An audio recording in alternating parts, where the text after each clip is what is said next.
Bismillahirrahmanirrahim. Assalamualaikum warahmatullahi wabarakatuh. Selamat pagi, salam sejahtera, sampurasun. Baik kabar priangan semua, kembali Anda bersama saya Muhammad Ridwan dalam rubrik Lintasan Berita Kabar Priangan untuk menyajikan berbagai macam informasi menarik, informasi aktual yang kami ambil, kami rangkum dari penerbitan media cetak Kabar Priangan untuk kemudian kami sajikan dalam platform digital kami dalam channel YouTube Kabar Priangan. Kali ini saya ditemani dengan pemimpin redaksi kami, pemimpin redaksi Harian Umum Kabar Priangan. Selamat pagi, Kang Zul Karnain Finaldi. Selamat pagi, Pak Ridwan. Mudah-mudahan sehat ya, Kang Zul ya. Alhamdulillah. Kang Zul sebagai pemimpin redaksi mengomando seluruh pemberitaan yang ada di Kabar Priangan. Beliau tentu saja paham betul tentang berbagai isu aktual yang terjadi di Priangan Timur. Nah, para kabar Priangan semua, kali ini saya bersama Kang Zul ini ingin mengupas pemberitaan tentang isu menarik ya, salah satu informasi menarik Kang Zul ini di Harian Umum Kabar Priangan tentang pelantikan anggota DPRD yang memang sekarang ini sudah dilakukan di beberapa kabupaten kota. Di antaranya di Kabupaten Sumedang ya, yang anggota DPRD-nya, anggota DPRD yang terpilih pada pemilu lalu dilantik.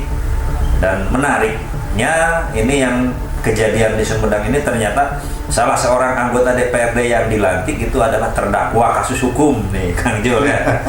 Gimana nih tanggapan Kang Jul? Ini memang jadi menarik perhatian ya, Pak Ridwan ya. Jadi ceritanya kan kita nggak tahu nih bahwa yang namanya inisial DS ini anggota dewan ya. Awal Juli lalu muncul kasusnya bahwa beliau yang juga ketua Organda Sumedang ternyata dinyatakan tersangka oleh kejaksaan. Tiba-tiba sekarang ternyata muncul berita bahwa beliau itu lolos jadi anggota dewan. Ini kami juga sorotan kita media langsung ke sana kan, ini akan unik ya. Jadi anggota dewan dilantik dengan posisi status sebagai tersangka ini. Bukan tersangka mungkin, karena sudah menjalani persidangan ya. Berarti statusnya sudah terdakwa. Sudah terdakwa. Terdakwa, nah, betul ya. Nah, secara kepatutan bagaimana menurut Kang Jul ini? Ya kalau kita masyarakat umum sih, masyarakat umum ya menganggap bahwa seharusnya proses hukum selesaikan dulu seperti itu kan. Dewan itu terhormat ya, Pak Ridwan ya. Ya, ada istilah yang terhormat ya. Masa posisi anggota dewan terdakwa gitu kan. Kalau kita sebagai masyarakat umum ya melihatnya mungkin sebaiknya ya udahlah. Seperti di negara-negara lain ketika ada permasalahan langsung dia mengundurkan diri seperti itu. Kan itu tanggung jawab moral ya, Pak Ridwan. Ya. Seperti itu. Tapi nampaknya seperti yang biasa di kasus-kasus yang terjadi di kita, biasanya dengan kalimat nunggu inkrah, nah itu. Nunggu keputusan hukum inkrah dulu ya. Sementara kita tidak tahu inkrahnya itu kapan. Nah itu permasalahan. Nah saya juga bertanya-tanya nih, kalau memang kemudian dilantik, berarti beliau ini yang statusnya terdakwa berarti bisa menikmati fasilitas negara. Betul. Termasuk dengan apa embel-embel dewan yang terhormatnya itu. Nah ini kalau menurut saya juga ya, persoalan terdakwa yang dilantik menjadi anggota DPRD ini juga memang nanti bisa dikhawatirkan ini berimplikasi pada proses hukum itu sendiri, mungkin ya. Ya intervensi hukum ya mungkin. Nah, intervensi hukum. Jadi karena yang bersangkutan sudah dilantik menjadi anggota DPRD, khawatirnya nanti mempengaruhi sikap hakim atau upaya dari yang bersangkutan untuk mempengaruhi sikap hakim. Nah itu yang dikhawatirkan itu. Dengan kekuasaannya dan dengan kemampuan finansialnya mungkin ya. Dan kita juga tidak tahu inkrahnya itu kapan. Bisa lama, bisa setahun, bisa 2 tahun, bisa 3 tahun. Kita tahu proses hukum itu bisa berlarut-larut. Berlarut-larut ya, Pak Ridwan ya. Bahkan mungkin sampai sekarang juga ada juga kasus yang sampai belum ada tuntasnya ya, Pak Ridwan ya. Banyak kasus yang belum selesai. Jadi kebayangnya kalau saya seperti ini, vonis apa yang kasasi, melakukan kasasi di MA. setelah kasasi kemudian satu lagi apa, Ketika Kejati ya. Setelah kejati apa, banding dulu ya, banding ya. dulu kemudian kasasi. Nah ini panjang nih, keburu habis jadi anggota dewannya 5 tahun Pak Ridwan. Ya itu dia, sementara dia selama itu menyandang status sebagai terpidana. Ya. Nah ini secara moral, secara etika juga saya kira tidak patut sebagai anggota DPRD. Dan ini saya kira harus ada sikap. Kalau yang bersangkutan tidak mau mengundurkan diri, mungkin ada sikap dari partai ya. Ini menyangkut marwah partai juga ya. Dari partai PAN ya. Dari PAN. Logikanya kalau saya sih bukan logika ya, jadi patutnya ya. Seharusnya, sebaiknya partai juga mungkin menarik seperti itu, menarik untuk digantikan sementara seperti itu. Kalau memang sudah terbukti tidak bersalah ya kembalikan lagi hak-haknya seperti itu Pak Ridwan. Nah, ini permasalahannya kan di situ dengan asumsi bahwa belum terbukti bersalah Pak. Belum berkekuatan hukum tetap. Ya, akhirnya masih berproses gitu kan seperti itu. Jadi yang saya khawatirkan tadi seperti Pak Ridwan bilang bahwa ada intervensi hukum dengan kekuatan politik, dengan kekuatan ekonomi seperti itu. Dan itu banyak kali terjadi kan di kita. Dan kalau tadi dikatakan belum tentu bersalah, tapi kan inspektorat sudah membuktikan. Sudah ada. Walaupun di pengadilan belum, tapi secara penelusuran oleh lembaga sudah terjadi kerugian negara diduga ya. Sampai berapa? 600 juta lebih ya, nilai kerugian negaranya itu. Dan terakhir mungkin terkait kasus ini dari saya bahwa anggota dewan itu juga adalah figur tauladan bagi masyarakat, sehingga apapun yang dilakukan oleh anggota DPRD seharusnya itu menjadi contoh untuk masyarakat ya. Jadi jangan sampai ini menjadi hal yang ironis ya. Kehormatan dewan yang kehormatan dewan dipertaruhkan. Baik, itu isu. Barangkali ada hal lain. Ya, kita sih berharap walaupun hukum positif itu harus itu, tapi moral juga dipertimbangkan ya. Juga faktor moral dan norma ya, norma-norma etika juga seperti itu. Baik, selain informasi tentang barusan pelantikan anggota DPRD yang salah satunya adalah terdakwa, ini ada berita menarik juga nih Kang Jul ya, terkait dengan isu nasional. Ini mundurnya Ketua Umum DPP Partai Golkar Pak Erlangga Hartarto di tingkat pusat yang tiba-tiba mengundurkan diri. Ini disebutkan, ini ternyata beberapa pemberitaan baik di kita maupun di media lain, ini ternyata berpengaruh terhadap kehidupan politik di Golkar di tingkat bawah. Ini menurut pendapat Kang Jul seperti apa? Dampak-dampaknya kira-kira?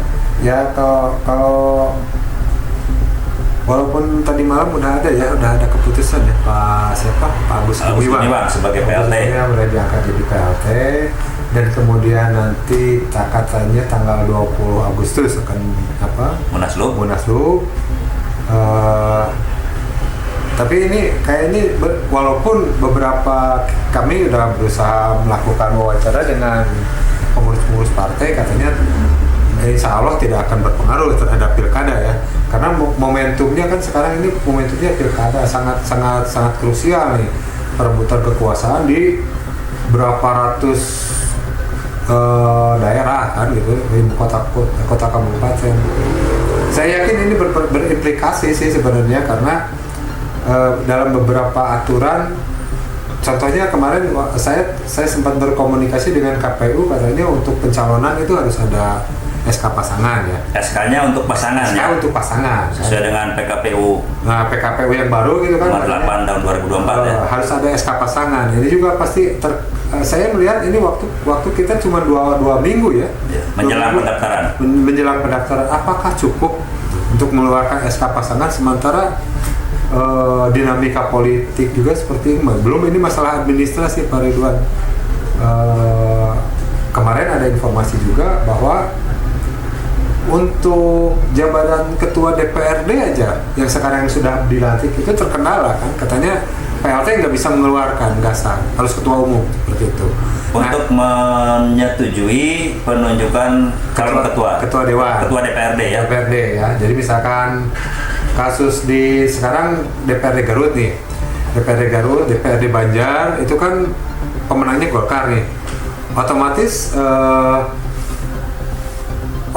ketua dewannya Golkar nih, berarti si DPP harus mengeluarkan SK siapa penunjukan ya, siapa yang jadi ketua dewan dari yang sekian orang terpilih dari Golkar itu kan, dan itu tidak bisa oleh PLT ya, katanya itu tidak bisa oleh PLT seperti itu. Nah itu ini kan sekarang jadi terganjal. Di Garut sudah kemarin dilantik, di Banjar sudah kemarin dilantik, dan mereka pemenang pemilihan ya, pemilu lalu ya. Dan bukan Banjar sama Garut, tapi juga Sumedang juga katanya kan Sumedang juga dimenangkan oleh Golkar juga. Nah ini menarik ya, menarik. Jadi kalau bahasa medianya pemilihan ketua dewan, penunjukan ketua dewan, ketua DPRD terganjal oleh kasus ini, pengunduran diri ketua umum. Nah yang paling dikhawatirkan justru pilkada ini kan. Nah, pilkada ini kan luar biasa ini, ketika perebutan kekuasaan seperti itu, apakah PLT bisa mengeluarkan SK? Itu jadi pertanyaan, Pak. Begitu. Kalau saya melihatnya bukan apakah PLT itu bisa atau tidak, tapi yang dikhawatirkan terjadinya perubahan konstelasi yang berpengaruh ke daerah, ke bawah. Sebagai contoh begini, di beberapa daerah sudah mengemuka nama-nama yang diberi SK oleh DPP. Lantas kalau dengan PLT yang baru atau ketua umum yang baru nanti mengubah formasi yang di bawah tersebut, daftar-daftar ini bisa saja kan? Itu pernah terjadi pada pemilihan gubernur tahun lalu, 5 tahun yang lalu. 5 tahun yang lalu ketika Golkar, ketuanya siapa? Golkar itu Setia Novanto ya kalau nggak salah. Sebelumnya pokoknya itu kan calon gubernur dari Golkar itu putranya Indramayu loh, Yace, putranya Yace. Ketika terjadi perubahan kepemimpinan, ketua umum berubah, jadi Ridwan Kamil ya kan? Nah artinya seperti itu, bahwa apapun yang terjadi di tingkat pusat itu pasti berimbas ke daerah ya. Nah iya betul. Dan apalagi ini konon dari informasi yang berkembang bahwa konsal di tingkat pusat Partai Golkar itu bukan turbulensi politik lagi. Ini sudah badai politik katanya. Badai politik. Jadi perubahan kepengurusan nanti bisa berubah 360 derajat, bisa perubahan yang sangat drastis, dan dikhawatirkan terjadi perubahan-perubahan di tingkat bawah. Dan yang menjadi catatan bahwa apa yang terjadi di tingkat pusat itu bukan perebutan ketua umum Golkar, tapi katanya ketua umum Golkar yang direbut oleh pihak eksternal. Sehingga nanti siapapun yang menjabat ketua umum, kalau pihak eksternal nanti beda lagi pemahamannya, berbeda dengan kader mungkin ya. Jadi kemarin yang sudah punya SK atau punya surat tugas, ketar-ketir lagi. Bisa terancam lagi. Jangan nyaman dulu yang sudah kemarin mendapatkan surat tugas atau SK. Bisa berubah nanti pas hasil munas ya, berarti hasil setelah Munaslup nanti.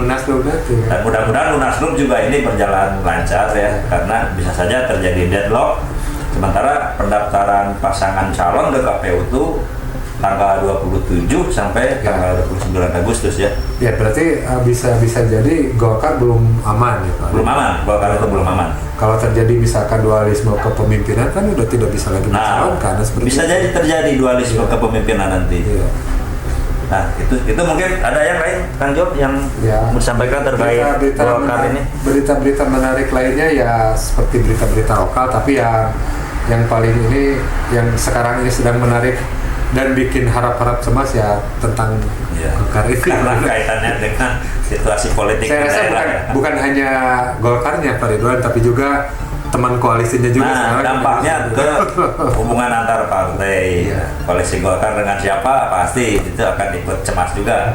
Baik, para kabar priangan semua, itulah yang kami sampaikan terkait dengan ulasan lintasan berita yang kami hadirkan untuk para kabar priangan semua. Terima kasih atas perhatiannya. Wabillahi taufiq wal hidayah. Assalamualaikum warahmatullahi wabarakatuh.